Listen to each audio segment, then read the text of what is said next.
Hey, hey everyone, thank you for tuning in. Hello, Juliet. Uh, Thanks for the introduction. So I'm currently working from home, as you can see. So I'm based in, where I work in American Express is in Victoria, but I haven't been back since this whole COVID started. So yeah, just working from home, getting used to it. It can be quite lonely, but I seem to get a lot of work done. So yeah, it's going Yeah, good. and you actually only started with American Express very shortly before kind of everything happened. So most of your time there has been working from home. Yeah, I started in November last year. So like half the year I was in the office, and then when COVID started, I've been more at home than I've been in the office. So Yeah, strange, but just yeah, it's been good. absolutely mad times, and God knows what's going to happen over the next kind of 6 months or so.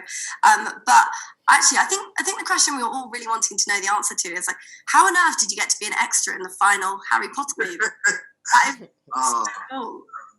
Yeah, so I used to do some acting when I was a bit younger. So I was part of Italia Conti School. So they was having auditions, and so yeah, was picked. It wasn't just me; it was like the whole school. So yeah, I was in that scene. I don't know if anyone's seen it. I don't know if anyone's Harry Potter fans, but I'm standing behind the guy that was in How to Get Away with Murder. The tall guy with the just behind him. That's my name. Well, next time anyone's having a Harry Potter movie marathon, make sure you take a pic and tag us because we want to see Ansbert in the action. So I love that. So actually, going back to your product design career, let's start at the beginning. Tell us a little bit more about yourself and your journey into product design. Where did you start out, and actually what inspired you to go into product design? So originally I was studying multimedia design at Brunel University. So I started off there. I was quite creative, like when I was at my sixth form. So I chose multimedia. It was probably because my sister was doing multimedia, and then I was still quite confused as where I wanted to go with multimedia because it's quite a broad subject. I was also, and that's quite why I'm into like being creative, doing videos and being on Harry Potter. So I was always like in this kind of crossroads, but I always wanted to follow my path of being creative. So I took that on, and in my year out, I worked as a digital multimedia assistant for a payments company. And it was there like I was just getting quite my work experience there. And it's just like meeting the right people there. And then when I graduated, I had a work experience at EMI Music, which is now Universal Music. So there that was quite cool. I was quite excited working on I thought, it was quite like, how do I explain it? Just like a nice experience working with like major artists. I never saw any of them. I think I saw Tiny Temple once. He's like, yeah. So just working with EMI Music, but it was unpaid. And I really kind of wanted to work there, but they didn't, because they were going through changes. They didn't like take me on or extend it. So I was kind of in like a crossroads, and then one of my colleagues from where I was at on my placement, he had a job in a sports media company called Perform Group. So from there, I became a digital designer. So there, I was still doing creative, but it wasn't looking at websites or anything like that. It was just being creative on their websites, such as goal.com, which is their sports website. I moved up there. I became a midweight designer. But then I was also doing my master's, and then it was also coming to a point where I was unfortunately going to be made redundant. Which was wasn't a great time. That people are facing at the moment. Exactly. So a lot of people can relate to that. Yeah. So I became made redundant. So I was looking for work within being creative, and luckily I was approached on LinkedIn, which I highly recommend, by a recruiter. So she's working at Sky. So Sky was always somewhere I wanted to work. I did apply there a few times before, and then my colleague who was also made redundant, he got a job there like a month before. So then I joined, and that's where I became a UI designer. And that's so I kind of learned on the job. Like I had all the experience of being creative, but just being on the job, being a UI designer, and then just growing. I guess I can talk about that a bit more. And then I was there for about 3 or 4 years. Felt like I needed a change. I kind of felt like I was quite stagnant in my career. I didn't really feel like I was developing as fast as I should have been. So just had a long, maybe I think it was about 9 months looking for other jobs, and was again blessed to get a job in American Express, and just keeping in contact with the recruiter is also something I'd recommend, because I knew my recruiter since I think when I was working at Perform, and he's kept bugging me, always trying to get me to apply for jobs. If he has something, he would always like help me. So yeah, you've really nurtured that relationship over the years, and that's kind of proved very, very valuable. Yeah, I guess it's quite interesting your transition from, you know, originally wanting to be on screen to working on things for the screen. And I think you're very right. There's obviously you're very, very creative. You're someone with an eye for design and for empathy and presenting things well. So I think that's a really interesting career path, because you've actually tried quite a few different things in those early days. And so with your multimedia degree, did it cover much digital design, or was it just like a module or two? And then what was your master's in? Was that something to do with digital design?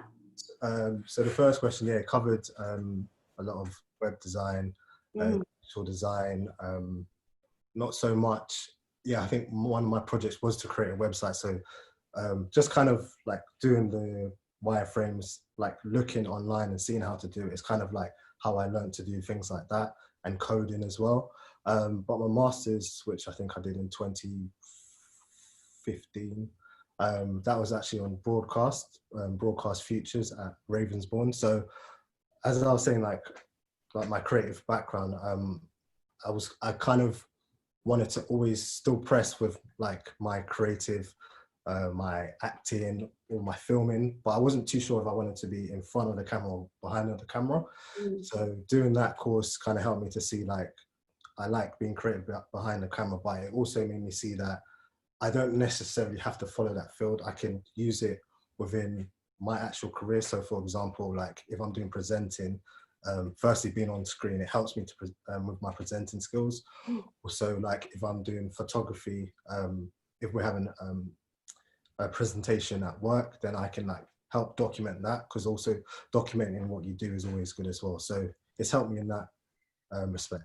It's a lot of strings added to your bow, having that knowledge, and ultimately things like photography, things like videos, they all play into the user experience, don't they? And into products. So actually it works really, really well. And I think it's a real a success story for people that do go out and try various different things, but kind of accumulate all that knowledge and use that to make yourself a really, really strong designer further down the line. And, you know, if it is taking you a bit longer to work out what you want to do, like, don't be afraid, go with the flow, it will work out, and you'll find a position that really allows you to nurture your talent and your skills, and it will work out in the end. I think that's a really strong message there. And so I know you mentioned that you trained on the job when you were at your, was it the kind of sports business that your friend ran or something?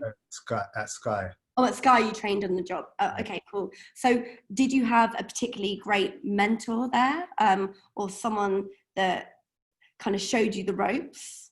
Yeah, I would say that at Sky there was a few people. I got on very well with my colleagues. In terms of mentor, it's probably either Matt Coyne or Alistair Bremner, who was the person who actually hired me. I say Alistair really helped with kind of giving me the opportunity to like be myself and present. This was more to just like the year before I left. So I got to present a piece of work in Germany, and it was because of Alistair just giving me the opportunity to, like, I didn't really feel like I and another one of my colleagues, we never really got that opportunity just to kind of take ownership of things. Sometimes you kind of think that, oh, are you doing something wrong? But I think sometimes you just need to someone needs to just give you that push. And I think he really helped. And yeah, he's like been at Sky for quite a long time. So he's very wise, and he just gave me that opportunity. And yeah, I'd say him. So you're definitely right about a matter of trust, and actually you do need to kind of be pushed out the nest to kind of make yourself fly and actually realize what you are capable of, and you require that pressure to really deliver. Everyone needs that bit of an adrenaline. So that's obviously a very strong memory for you when you went and presented in Germany. Do you have any other early memories in the field, perhaps an event that made you go home, you know, beaming with pride? I'm sure that presentation in Germany did. Or maybe there was an event where you were like, why am I doing this? Or, you know, how did you overcome that? What gave you the confidence to give it another go the next day? Do you have any of those moments? So do you mean worst moments or? Oh yeah, best or worst. I think it's really great to hear like about those moments that you kind of think, oh God, go either way, you know? I think the best moments again is probably like the presenting opportunities. So that there's we've got Sky's got another department in Brentwood, so I got to present there as well. So it's just kind of again giving those opportunities like really helped me. And I'll say probably the worst times was when I was made redundant at my previous job, and maybe within Sky, maybe just that sense of not feeling confident, or like you're not feeling confident in the work that you're doing, so it kind of like puts you down. So there was a time in Sky that I didn't really feel like, I felt like I was a designer, but I didn't really feel, not that I didn't feel like I fitted in, but I just didn't. It's kind of that imposter syndrome that I think sometimes we talk about, just kind of feeling like, are you good at what you do? So sometimes I would feel like that at Sky, but then just having like good friends and family around me just to remind me that like I'm good at what I do. So support you and encourage you, and like I know what we said earlier, having that mentor that can just, you know, in those moments of doubt go, no, you're fine, and just push you to do something. But actually we talk about imposter syndrome a lot, and I think it's a very important subject to cover, especially for juniors and people just starting out, and maybe people making those career transitions. They've gone from being really experienced in one field to suddenly kind of being at the bottom of the ladder again and feeling like, oh God, what have I done? I don't know anything. And, you know, when you've had those moments like, when you were made redundant, like I said earlier, it's something that many of us will be facing over the next 6 months. What did you do to empower yourself to have the confidence to move on to that next gig or apply for that next interview? Did you go and train? Did you go and read? Or was there anything that you did to make sure that you were at your best when you were looking for the next role? I think with the redundancy, I think it was just kind of, because I felt like it was a month period. So it was just kind of always applying for jobs, always making sure that my CV was looking good and looking on point. I was always checking my CV, always looking for jobs, always being on LinkedIn was what I was doing in that sense. In terms of moving into American Express, I guess it's just maybe, speaking to the right people. My Samir is my recruiter. I call him my recruiter.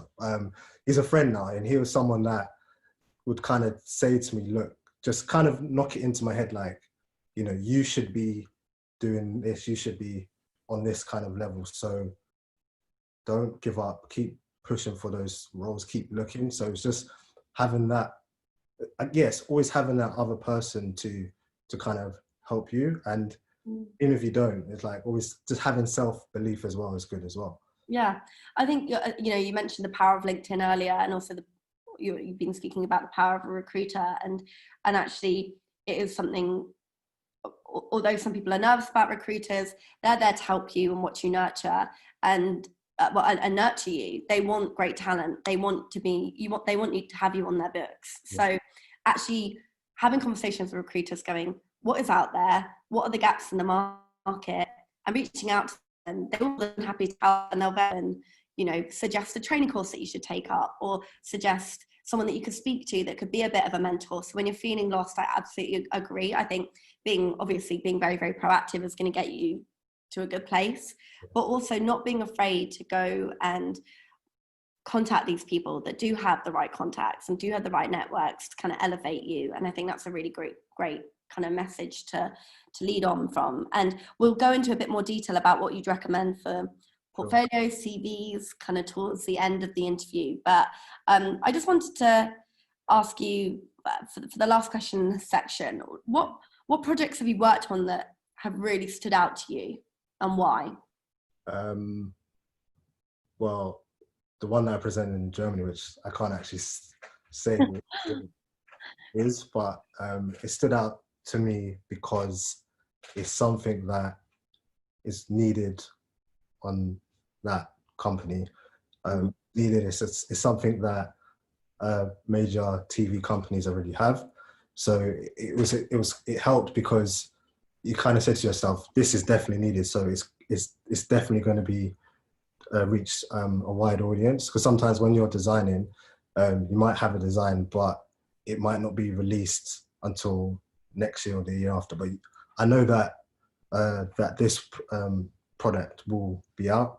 Unfortunately, I can't say. That's another secret. Yeah, no. It's probably that one I'm most proud of as well. Yeah, I think adding to that, product designers have such an incredible role in making a real difference to everyday experiences, and that importance should not be undermined. Like, you could be making someone's life so much easier, or really make a company go from being bang average to kind of excelling. So there's a lot of interesting challenges that you get to face, especially working for brands that are like Sky and Amex, which really do impact so many people on a daily basis. So yeah, I think it shows that what an impact you can make and how exciting it can be to be part of these big brands. Ansbert, back to you. I'm going to talk to you about your progression from junior to now. So you have actually, spoken about this a little bit in the starting out. And I feel like you've got two very significant roles that, have played a big part in your development. So that time at Sky to now moving on to Amex. And of course, those very early experiences were very important. But I want to ask you, you've gone from being a junior to now an experienced designer. How has the job changed over the years? Is there a slight focus, a difference in your focus of day to day? Does it go from being very collaborative to more solitary? How has this been? How's your experience been? I would say that it's changed in the sense of, in terms of my title, what I found that changed when I joined Sky. I was a UI designer, and then after a year or two, I became a product designer. So I feel like at that time, I don't know if it was industry standard, but I felt like product designer was quite new. Even UI designer, UX designer are quite new fields, but I felt like they wanted you to become less of just working on the UI design, but working on everything. I felt like being a junior, I was doing more. It kind of felt like color, like, I don't want to say coloring in, but I've kind of felt like you're working with the UX designer. They do more of the thinking. I felt at the time of just being new. I would get their wireframes, and then essentially felt like coloring in. It was only maybe going forward and feeling more confident, then I could kind of bring some suggestions. And I think that comes with time and experience as well. Just kind of always like questioning things. Sometimes, like maybe when I was more of a junior, I didn't really question things. I kind of would maybe go with the flow. But as going on in my career, I like to question things more. In terms of day to day, I feel it's quite similar, but I say in American Express, we have daily stand-ups. Sometimes it's like maybe just one Monday, Tuesday or Friday. And I feel in that time, obviously it's different now because everyone's working from home. We'll just say our catch-ups, say what we're working on. And then I felt like, we collaborate quite well. working alongside product managers as well. So I was working with product managers at Sky as well. And I feel like you just really need to, you have to be good at design, of course, but I feel as you become more experienced, it's more about how you talk to other people, how you can justify why you've designed something. I feel that I've learned that more and more as I've gone on in my career. And I'm going to pick up on a few things that you've said there, but early on you said about how your title changed from UI designer to product designer. Yeah. That's really interesting, because we at Experience I kind of see it as like the holy trilogy. And we say it's product strategy plus UX plus UI equals product design. So obviously you kind of expected to go from specializing in UI design to suddenly having the knowledge of all three. How was that a smooth transition? Did they train you in any way, or did you kind of just find that it was really a title change and you kind of had to catch up? Yeah, I felt it was like a title change. I felt like working with UX, sole UX designers, learning from them really helped me as well. And just being given ownership of tasks helped me as well, because then I could then look at the user flow and know, okay, put the user flow together and know that, okay, this can work, this can work. And then I would then test it myself. So it's, again, just having that ownership as well. And looking after more of the end-to-end experience instead. The book I have, this one, solving product design exercises. So this helped me with my interviews. So in here, it kind of explains how to do the design process, and that's something I learned by going to interview. So I remember one interview, I'm probably skipping ahead, but I remember having one interview, and I think he asked me, "Oh, what was your process?" And I didn't really know how to answer it, and he was quite critical of like the way I laid out my portfolio as well. So it was then I kind of like got more on point of how to structure design, basically. Absolutely. Like you said something about, you have to justify everything that you do. Yeah. And even if it is saying, I've chosen this blue because of this X, Y, and Z, have a reason, have an intent, and just be ready to back yourself and back yourself confidently. Because as long as you've got a reason and you can sell it, that's like, that is how you're going to be successful. That is how you're going to do well in interviews. It's just having real clear intent with everything that you design. That's your role. So I think that's really interesting. And actually, like, we've noticed that due to COVID, that a lot of UX, UI roles are actually now becoming product design roles. Yeah. Because companies are becoming leaner, and they want stronger teams that have a wider spectrum of knowledge. So actually your transition from UI to product designer was actually probably a bit of ahead of the curve, because that's something that we've really recognized in the industry now. And it's something that's definitely reflective of the product design environment. So really interesting that you experienced that, 6 years, 4 years in advance. So yeah. So I just wanted to go back to you say you have your stand-ups and everything, but throughout your day, is it meeting filled, or do you tend to just be, what kind of design tool are you using? Figma or Sketch? Or are you there kind of working away, beavering away by yourself, and then reporting back at your stand-ups and then showing your work on a weekly basis or something? Yeah, so I'm using Sketch. We use Sketch at American Express. Mm-hmm. I think, I'm not too sure we're going to use Figma, but I think I joined your Figma course a couple of weeks ago. So it would be, I don't have too many meetings. It kind of depends. So like if there's a deadline coming up, then there'll be more meetings. Day to day, it's more, I'll be going through my projects, working on Sketch, doing prototypes in InVision as well. So I'll be uploading my work on InVision. And what really helps, I think, at American Express is that we do critiques. So design critiques with us in London and in America as well. So we get to, it really helps with our presentation as well. So we get to show the work we're doing, get feedback on like how we could improve our design as well. So those are like every Tuesday and Thursday. So if you've got something to show, then you just book it in. So yeah, that helps. That really helps. And I think, like, to anyone that maybe hasn't done a design critique, it's critique. It sounds quite scary. But do you find this? Does this make you more confident? Does this make you improve? You feel yourself learning from these critiques and hearing from other people's opinions? And definitely, I feel like getting feedback from other designers really helps, because I think sometimes as a designer, and also like working by yourself, you can kind of like be in your own zone. And I think it's best not to become too attached to the design, because design always changes, and also design is subjective as well.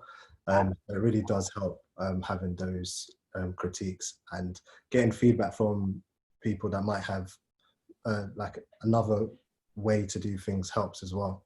Yeah, definitely. And ultimately designing for other people, aren't you? So, and it does again help with your confidence, because like doing presenting, it just becomes something that you do, and you get used to it, you get more used to it. So definitely. And you practice that questioning. You practice, for future interviews when you do need to be critiqued and have reasoning for every decision you've made.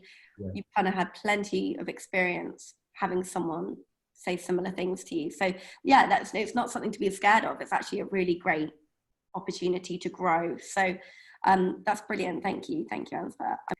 So, Ansbert, for this section of the interview, I want to ask you about what advice you would give to others looking to start out a career in product design, or at the early days of their journey. So you've mentioned a few things already, which I'm sure people have found really, really valuable, getting in touch and developing a good relationship with a recruiter.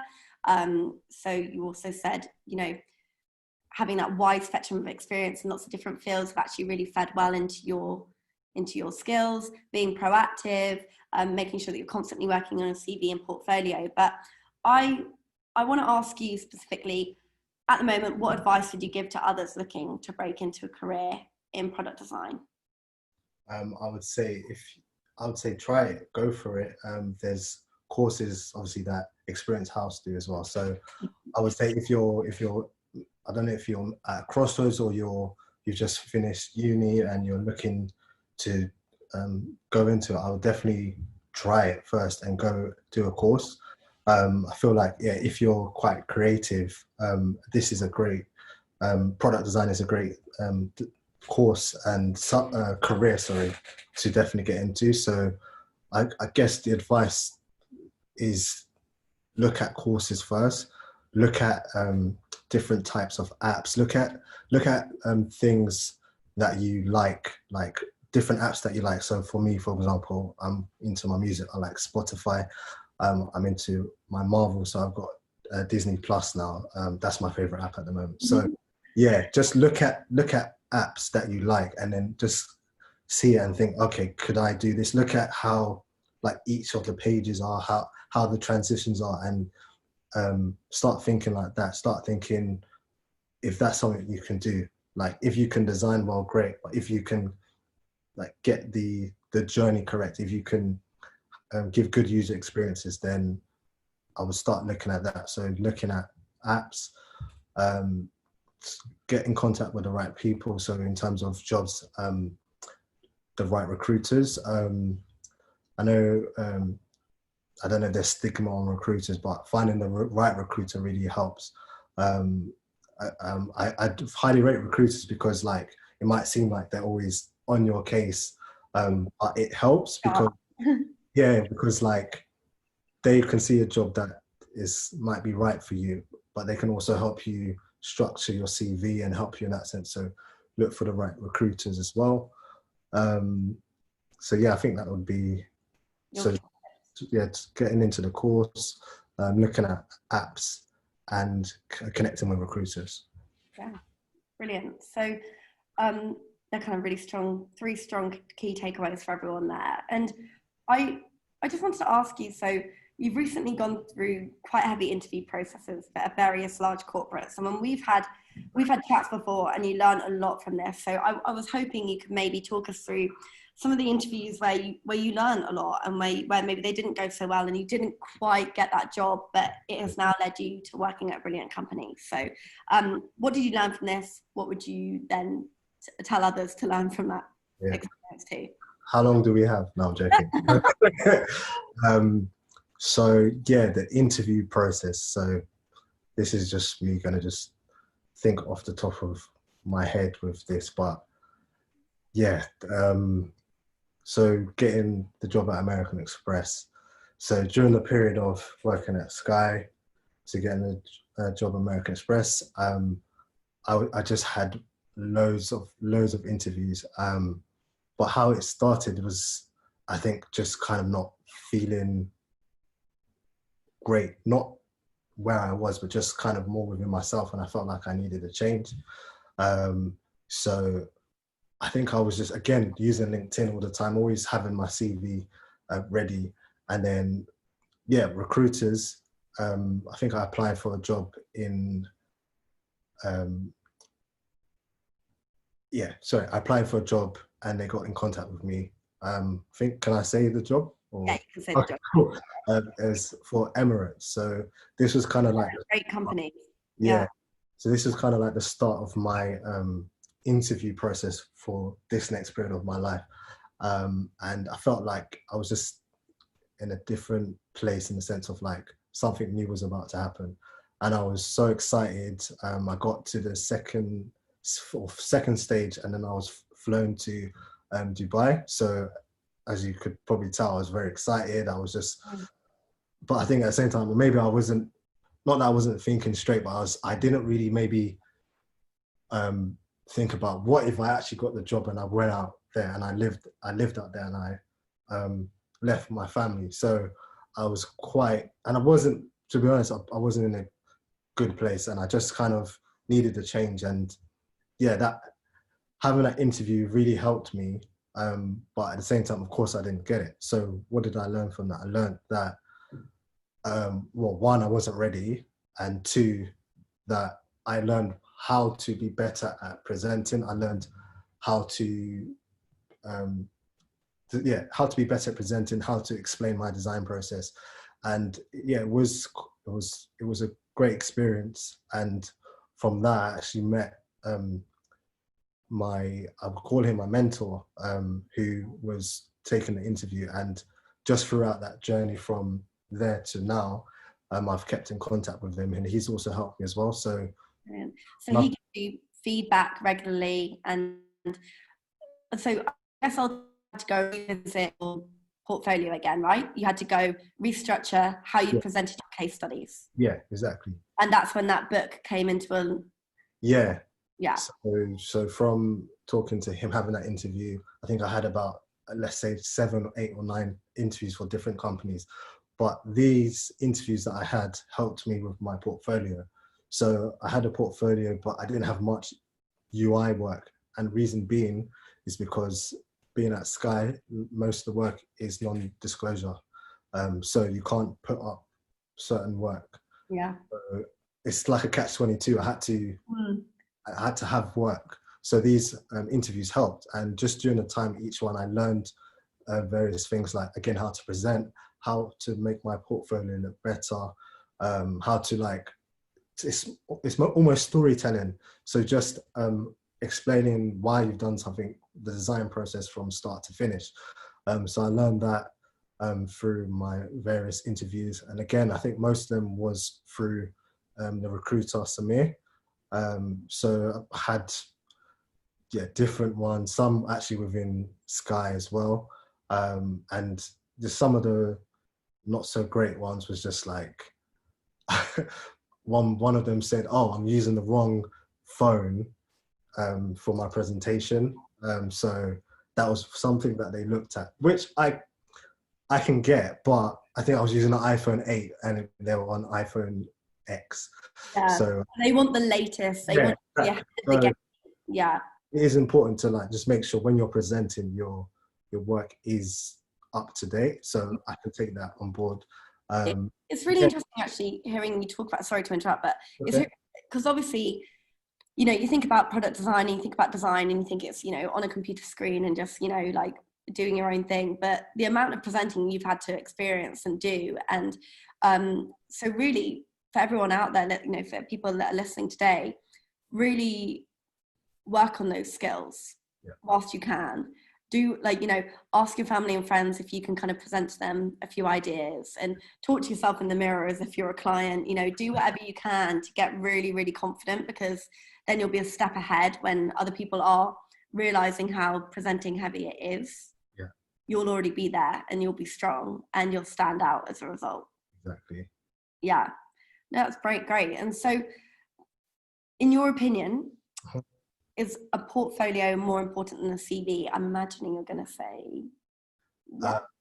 I think they're as important, but okay. I think what would trump that is yourself and your personality, because you can be a great designer, you can have the best CV, but what if you don't fit within the company? What if you don't have the right rapport with people? So I would say that trumps those two, but obviously it is as important to have a great portfolio and CV, because the CV is kind of the thing that you need to apply physically or as a document, and then they'll go to your portfolio. So as important. So focus on both, make sure that both are really strong, no errors, no mistakes, showcasing your work to the best ability. And I noticed that you said, you know, you didn't have any UI work because of what happened at Sky. So what did you do to make up for that? When you didn't have the case studies that you needed to cover the whole spectrum, did you then go and find your own briefs or make up your own briefs and do hypothetical projects? I didn't, but that would be something I probably would have done as well. It just kind of helped with the interviews that I had. They all had tasks. So those tasks helped me on my journey. But if I didn't, then I would do a course. I would have probably did a course. One of my good friends, good colleagues, he did a course with you guys. So that would be something I probably would recommend. Yeah. So, I mean, that's really interesting, actually, like the hypothetical kind of brief idea of it. And actually, I'm going to completely reframe that. The tasks that you did for your interviews, did you enjoy doing them? And were they particularly taxing, or were they hypothetical briefs? Yeah, some was, some wasn't. Like the Emirates one I enjoyed because it's something that needed to improve, it was to improve the search. So again, maybe like going on the journey to Dubai anyway, so it's like a real life thing. So I enjoyed that. There was another one, like a mobile company, it was to help health within Ghana, where I'm originally from. So that doing like courses, like not courses, designs like that really helped as well. I think it's really great when employers give people a task. I think it's a lot more transparent than, say, a portfolio can be, because you don't always know how much of the work is theirs, I guess, you know, whereas in task, you really are left to do it yourself, and they can really see that level of analytical thinking. So I always think it's good when companies do that. I'm just conscious of time. So I really want to move on to this section, which I think is probably the most important part of the conversation that we're having tonight. So I want to talk about how I came across you in the first place, which was whilst I was scrolling on Instagram. In a year which saw the Black Lives Matter movement, you know, come to the fore, and, you know, unfortunately it took a series of highly publicized, tragic and despicable events for us all to kind of collectively confront the reality of like systemic racism, police brutality and injustice in the UK, US and globally. And it's brought attention to the level of commitment needed and work to do to make the world a fairer, safer place for all. And the design industry would not be what it is today without the talent, contributions and perspectives of the Black design community. So, but it's widely recognised that there's not enough representation, especially at leadership level. So I wanted to hear about what led you to, and why you personally decided to set up this Instagram channel to help connect the Black UX UI and product designers and strengthen representation within the field? Yeah, thanks. So I guess, yeah, I was triggered by everything that's happened this year. And I just kind of, I drew it back to my own experience. So I kind of felt like within my experience as being a designer, I didn't necessarily see other Black men and women at a higher level. And it wasn't something I like, you know, obsessed about, but it was more like the representation of kind of seeing somebody that looks like you, that is in a high position. That's kind of where I drew my inspiration from. And I guess, yeah, like I always talk about my friend, my colleague, me and him were the only Black male designers. So it was kind of like maybe seeing how good he is of a designer, but he's not moving up. And also me as well, feeling like that as well. So it was kind of stemmed from there, and maybe thinking, oh, are other people going through this as well?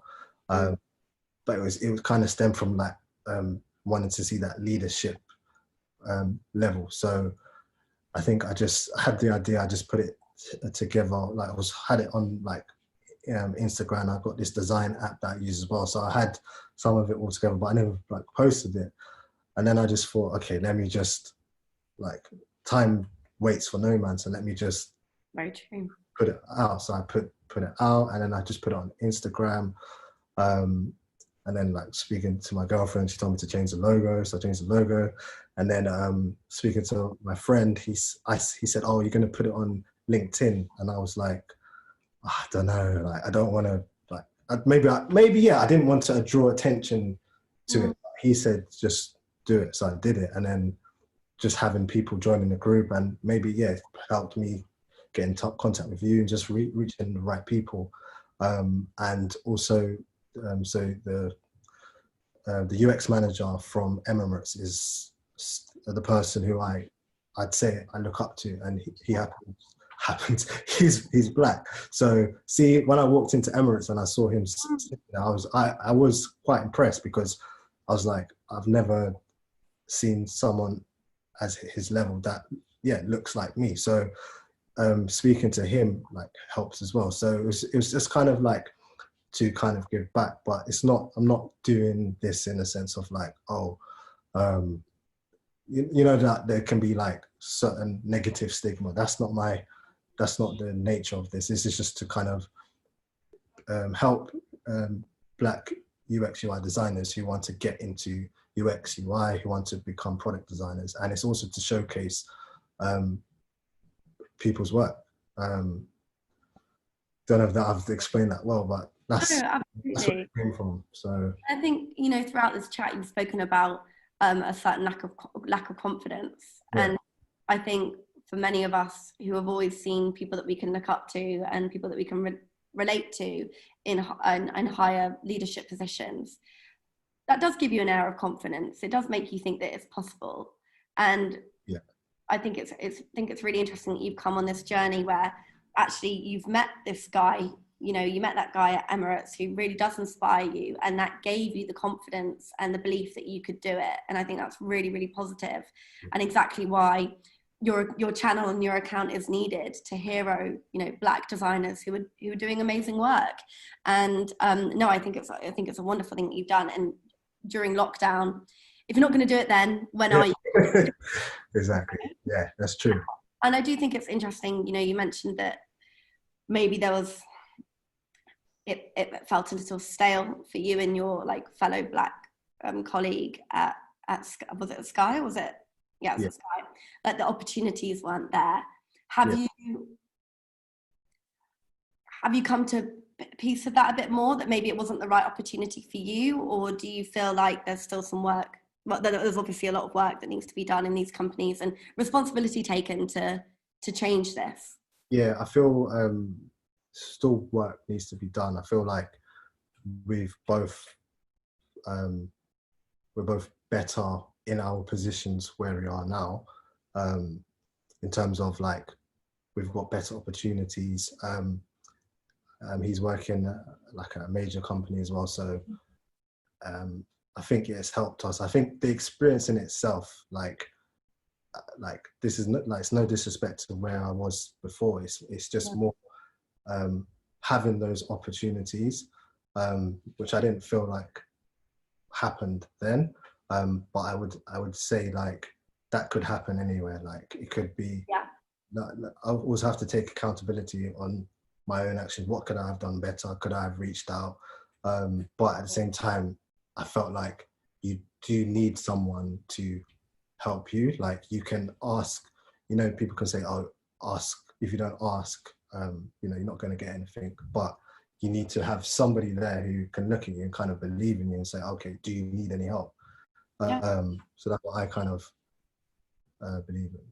So obviously, want to leave it on like a call to action. So how can the design community better tackle diversity and inclusivity to ensure better representation? Is that through, people like yourselves mentoring younger talent, or is it through, making sure that the designs are actually inclusive, that photographs actually include people from all different walks of life and things like that? What do you think we can do? I think the first thing is that companies need to it just needs to be genuine. It doesn't need to be a tick box. Like we need to get this many people in. We need to have this. That's when it just needs to feel genuine. Yeah. But not needs to feel genuine. It needs to be genuine. So that's where it should start from. Like just be genuine. I know, like obviously everything that's happened and like companies are now like being more open, which is great, but definitely just be genuine with it. So that would be one thing. Have empathetic leadership. So by that I mean like you have to have leaders that understand different cultures, different experiences, how people are different, but different doesn't mean bad. So, and that can be of any color. The leaders, just having like leaders that understand everybody's experiences.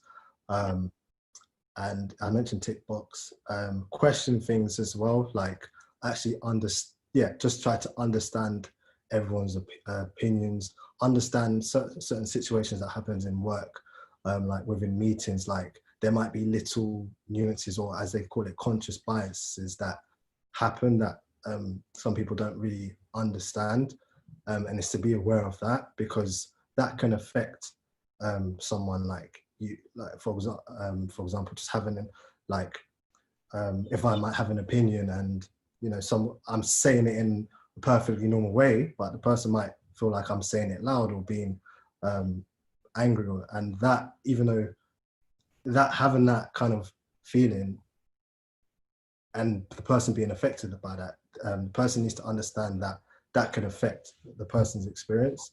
If that makes sense. So no, it's about the stereotypes and things like that often come into play with people's immediate bias, and they do happen in the workplace, and we probably all witnessed it to some level. So just being mindful of that and making sure that important conversations are being had, and that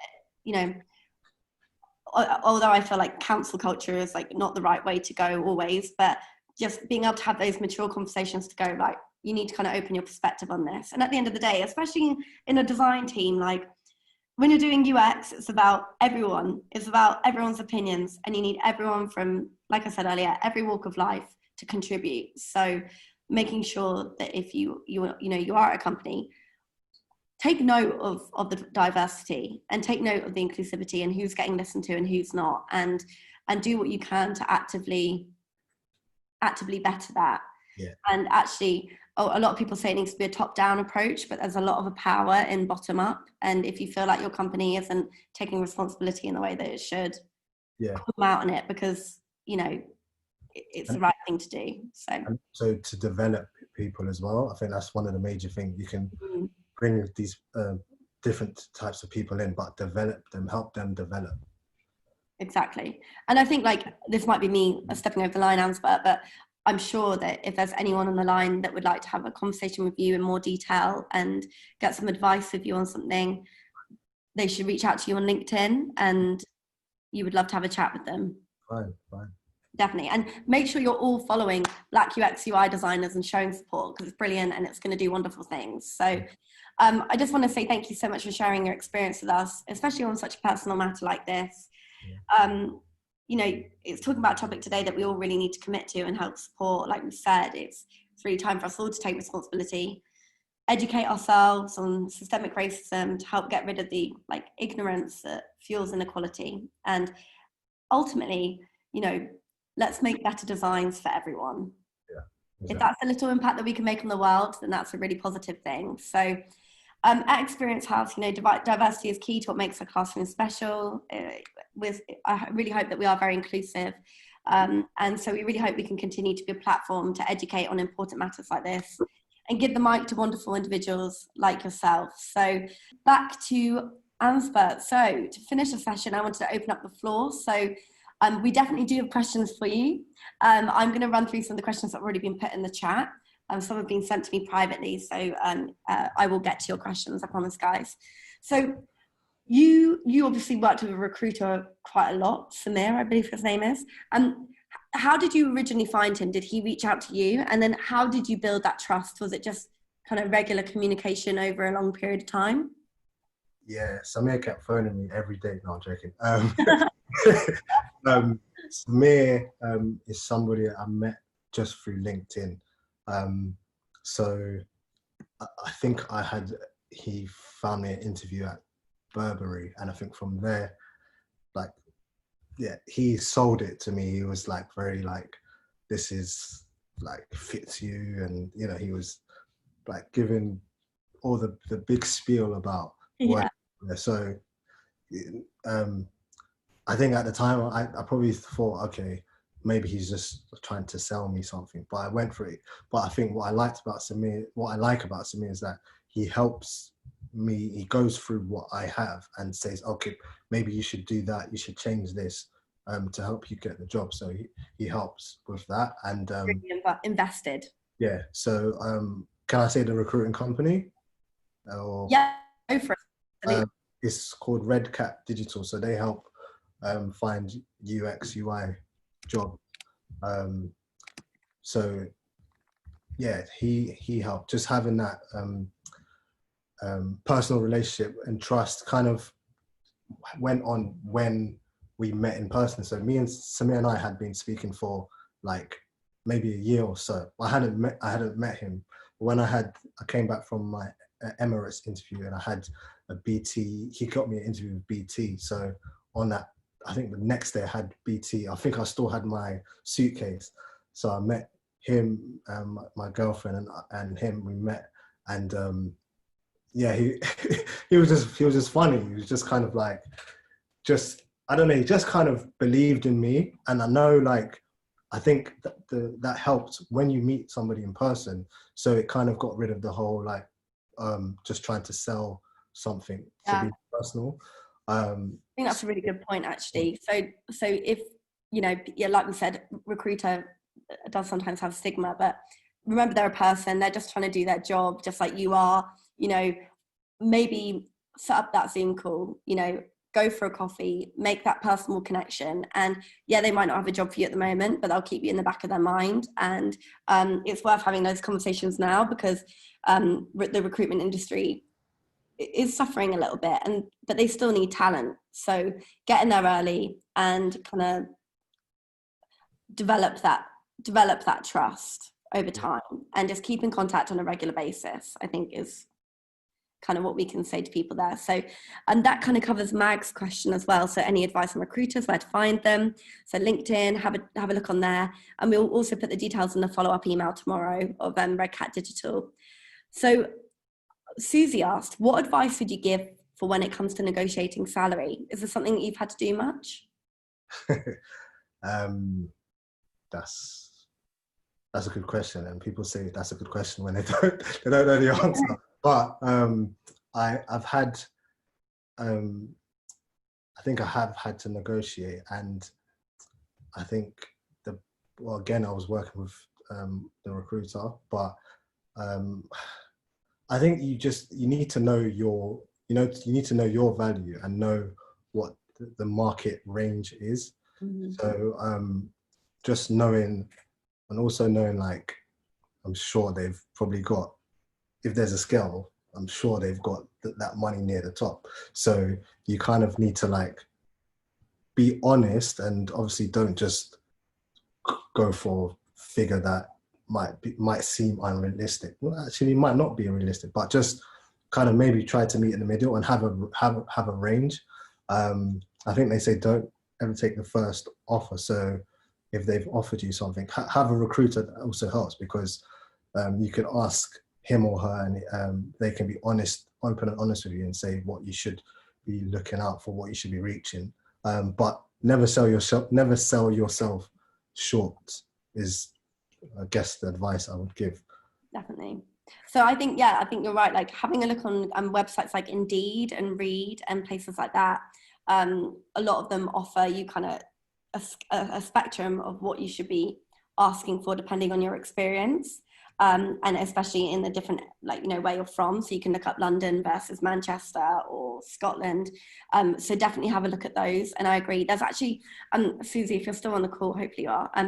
I would really recommend. I'm going to swear now, but it's because it's part of the Instagram handle. But it's a book called, and a woman that runs talks called Fuck Being Humble. And it's all about selling your personal brand. And she talks specifically to women about making sure that we get what we're worth with our salary, because it's known that, we don't have those important conversations and we find it difficult. So definitely have a look at her on Instagram and see if you can order her book. I think we had one more question. We've got a few more questions actually, but Mags has asked, how many interviews did you have until you found your current job? Had for the role itself, I had 2 interviews, but throughout, from time, about 7 or 8 interviews in the space of 9 months. So wow, that's a birthing period. So yeah, I got my job 9 months. It's a long time, and it shows that, but in that time you grew a lot. So it shows that there's a real strength in committing, not giving up. You might get you first, you might not get you second, but just keep pushing, and you're only going to get better from that experience. And that's what I'd always say to anyone. Interviews are never a bad thing. Even if you're in a job that you're really loving and you get offered an interview, go along, do it, challenge yourself, make yourself update your portfolio, make yourself, look at your CV, really analyze it, because you know what, you're better off doing that every kind of year or every 6 months, or as often as these interviews come along, than you are every 3 or 4 years when you're looking to make a big move, because you'll forget all the important things that you have done. I'm just going to ask you another question whilst I grab my laptop charger. As a beginner, should you have a wide, this is Maya, sorry for if I pronounced your name wrong. As a beginner, should you have a wide range of projects in your portfolio, or should you specialize to where you're applying? So I guess that's like different industries. Yeah. And perhaps, I'll let you answer that. I say have a wide range because, have a wide range because it will help. So, like, some companies, they want to see like what else you can do. Like, you could specify it to the company you're going for, but they will always ask you like, oh, what else have you done? What else have you done on the side? So I probably recommend, when you're having your interviews, have 3 major projects that are quite different. Obviously, lead with your strongest one, end with your strongest one as well. So I would recommend having different ones. I hope that's answered your question. Hopefully, yes. Sorry, and I didn't realise how. I was sitting in the dark. Oh my gosh, I couldn't see myself. Sorry about that, guys. And also, if there's more questions, I'm happy to answer. Yes. So, Maya did that. Hopefully that. Yes, perfect. We've got a response. So, has anyone else got any other questions for Ansbert while he's still here? Oh yeah, we got one. From Chris. The black UX UI handle is fantastic. Where would you like to take the platform? Oh, that's such a lovely question. That's a good question. Take over the world. Gonna make me think now, Chris. Even just like doing this alone, Like, it might seem like a small thing, but this helps. Like, it's just reaching people that want to be reached, that want to get into design. So, I mean, yeah, no, I need to aim big. So worldwide, let's say. Worldwide domination. Worldwide, having talks, conferences, not just me doing it. Yeah, reaching out to a lot of people as well. It'd be lovely if one day it was like a team that you could, you know. That's true. A community team, that would be fantastic. And Chris has said, sounds great. I think actually, you know, if anyone's on the call and would like to get involved, please drop a message to Ansbert. Like, you want content, don't you? You want people to hero. So let's celebrate what you're doing. And yeah, definitely get in touch and get involved, because I agree, it's a fantastic thing to be doing. And we've got a question from Jade Olivia. So, what advice do you give for people being the only Black person in a team company? Have you ever felt like you had to put in extra effort? And actually, Jade said, would love to collaborate. So yeah, woo. Thank you, Jade. What advice how does it feel? Yeah, have you ever felt like you've had to put in extra effort? I know that there's like something about, I've read a lot about Black perfection, and it's like, you can't go wrong. You can't, you know, you've got no margin for error, because people are hypercritical, which is a horrible thing to experience. But have you ever experienced anything like that? Yeah, I think I felt, in terms of like being sole Black designer, I've been fortunate to have like had a friend who we've worked on two places, one at Sky and one at Perform. So I guess I'm the sole Black designer of where I am right now. But in terms of like working extra hard, or, you know, I do feel like that. I felt like that maybe at Sky. I felt like I'd have to kind of maybe stay behind to show that I'm working harder, or like, yeah, almost just kind of feeling like you have to prove yourself. And that's something I'm not sure if I necessarily agree with it, because it's like, you should just, why should I have to prove myself even more? Like, what I'm doing should be enough. But it's just that sense that you get. So yeah, Jade, I do feel like, yeah, I have felt like being a sole designer, and kind of felt, to be honest, I've felt like holding back, if I'm honest. I felt like not saying as much. I felt like not giving my opinion, because I'll be thinking that other people might be thinking, oh, like, what does he know? Like, that will go through my head, and that's something I need to get over. But yeah, it will just be feeling like that. But I think recently I've just tried to be like, look, I'm my own person. So do what I can, do it to the best of my ability. If that's working harder, it's, you know, you're doing it because that's who you are. So it's also the extra things that I've started to do, like shameless plug, Black UX UI designers, doing things on the side, because that's helping me with my confidence, and it helps me at work as well. So absolutely. And like, obviously it's a horrible thing to go through, to feel like you're not enough in terms of what you're doing on your day-to-day, and like you said, like having to stay behind to prove yourself, and that is unacceptable. Like, it's wrong that anyone is ever made to feel that way because of their previous experiences as well. But I do think there's something magical in what you said there, that actually, you know what, you're a hard worker, and you deliver, and you do excellent work, and you've got a great opportunity, and you're doing this for yourself now. And if you reframe it like that in your mind, then you will just, like, you'll go on to such successes. And hopefully it will be really, really positive. And things like this Instagram community and account should give you the confidence to, you know, shout about your work that you're doing, because it is, it's fantastic. So Jade, definitely make sure that you contact Ansbert on LinkedIn and get in touch. It would be amazing to see what you guys do together. I'm really excited. So actually, we've got one more question, and if anyone else has any other questions, we've still got 5 minutes or so. But Richard asks, how do you keep up to date with design trends? Thank you, Richard. Great question. Just looking online, obviously being on my Instagram, so I'm making sure I'm following other people as well. So kind of seeing what they're doing, talking to also my colleagues as well. Mm-hmm. So I think what we've started to do at American Express is like looking at dark mode, looking at bolder text as well. So I know that's a trend. These types of trends are coming now as well. So that's where just keeping on track online as well. Hope that's answered your question, Richard. Do you so you said on Instagram, are there any accounts that you really that, like, you know, you've obviously got your Instagram account, but are there any Instagram accounts that you follow for design inspiration?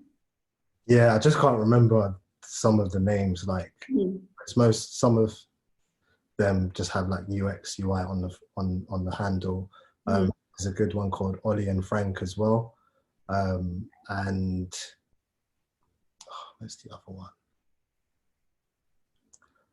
I can't remember. I'll make sure I get the name. There's this guy that the way he posts his content is very good. Like there'll be like 10 posts, and then you slide, and it says, like, you know, gives an example of something, a trend that that people are doing, and then he'll explain it. I can't remember their name, but he's quite well known. But I'll make sure I'll write it and get it for you. Yeah, perfect. We'll include it in the follow-up email tomorrow. So we'll also include that book that you mentioned earlier, so everyone can use that, because I feel like there's been some really good tools for people to kind of take on board and order or read themselves. So sorry, following from what Richard said, the apps as well. So like downloading the nice UI apps, as I said before, Disney Plus is my app of choice at the moment. So just kind of looking at what they do, and then seeing how, you know, maybe I could put it within my own design as well. Yeah, looking at leaders in the field. So, you know, these big, huge companies that are everywhere, what are they doing, and taking note. And yeah, maybe it's worth, you know, screenshotting, annotating things, and just having a bit of a scrap for yourself to get from when you're in a bit of a rut, perhaps, and you're designing something. I think that's a really lovely idea. So if there's any other questions, I'll give people 1 minute or two to pop something. I know we've chatted for ages. You must be exhausted, Ansbert. I'm good.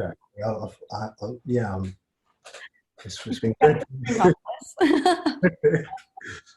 Okay, well, it doesn't seem like there's any other questions at this point, but like I said, we'll make sure we put things in the follow-up. Make sure you contact Ansbert on LinkedIn, follow the Instagram page, and I'm sure that you can follow up with anything that you think of after. So I'm going to head back to my slides, but a massive thank you to Ansbert for his time and efforts to make tonight a success. Totally admire you and the work you're doing to make a difference. We wish you all the best, and we can't wait to see what you get up to over the next few years. And I'm sorry if I've been overly chatty. This is the first time I've done it as well, guys. So I appreciate you sticking with me. It's all been a learning process. But thank you for joining. To everyone else, I'm actually going to talk through some of the upcoming course dates in a few minutes. So feel free to drop off if this isn't of interest. Thank you, Chris. Thank you, everyone. Thank you. If you don't want to stay on the line, don't worry, Ansbert. I'm kicking you off now so you can go and enjoy your dinner. But if you'd like to stay on, please do, and I'll talk you through some of our upcoming course dates. Can I just say one thing before you? Yes, you can. Everyone, thank you for joining. Thank you for friends, family, girlfriend who supported me. And yeah, just thank you for everyone, and also anyone that's looking to get into product design or is not feeling confident or anything, just go for it. And if you ever need to talk to me, or if I can recommend any mentors, just get in contact. So thank you. That's a perfect way to end. Thank you. Bye, Ansbert. Thank you. Bye. Bye, guys.